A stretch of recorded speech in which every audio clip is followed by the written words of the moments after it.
আজকে আমি আমার জার্মান প্রতিবেশীর কথায় রীতিমতো অবাক হয়েছি।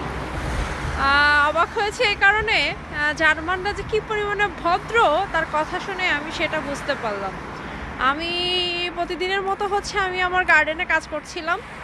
তো আমার প্রতিবেশী প্রথমে এগিয়ে আসলো, এগিয়ে এসে আমাকে বলল যে আমি তার কথা বুঝতে পারছি কি না, মানে তার ভাষা বুঝতে পারছি কি না, মানে সে জার্মান ভাষায় কথা বলছে। আমি তাকে বললাম হ্যাঁ বুঝতে পারছি। তারপর সে আমাকে বলল শুক্রবারের দিন তার বাড়িতে কনস্ট্রাকশনের কাজ চলবে 10টা-11টার দিকে। তো আমার কোনো অবজেকশন আছে কিনা বা কোনো প্রবলেম হবে কিনা সেটার জন্য আর কি। তো আমি জাস্ট প্রথমে তো অবাক হলাম যে তার বাড়িতে কাজ চলবে, সেটার জন্য সাউন্ড হবে, সেটার জন্য সমস্যা হবে কিনা এটার জন্য আস্ক করছে, সেটা অবাক লেগেছে।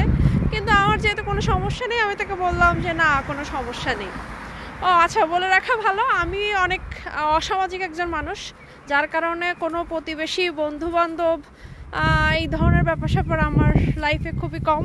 মানে কোনো প্রতিবেশীর সাথে যোগাযোগ রক্ষা করা, বন্ধুবান্ধবের সাথে যোগাযোগ রক্ষা করা, বিভিন্ন গেস্টের বাসায় যাওয়া বা তাদের দাওয়াত করে আনা বা বন্ধুবান্ধব নিয়ে আড্ডা গল্প এইসব আমার লাইফে নেই। মানে আমি এগুলো পছন্দ করি না, যার কারণে আমার আশেপাশে যারা থাকে, ইভেন আমি যে বিল্ডিংয়ে থাকি পাশের ফ্ল্যাটেও কারা থাকে তাদের সাথে আমার কোনো যোগাযোগ নেই। তো যার কারণে যে যার মতো করেই থাকা। হঠাৎ করে আমার সামনের বাড়ির লোকজন যখন আমাকে এই কথা বলতে আসলো, আমি তখন জাস্ট ভাবলাম যে মানুষ আসলে কতটা ভদ্র হতে পারে।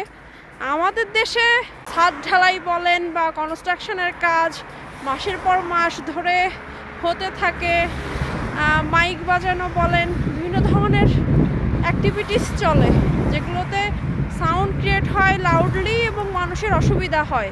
আর সেখানে মাত্র 1 ঘন্টার জন্য আর কি সেখানে কাজ চলবে এবং তারা পারমিশন নিচ্ছে কোনো সমস্যা হবে কি না।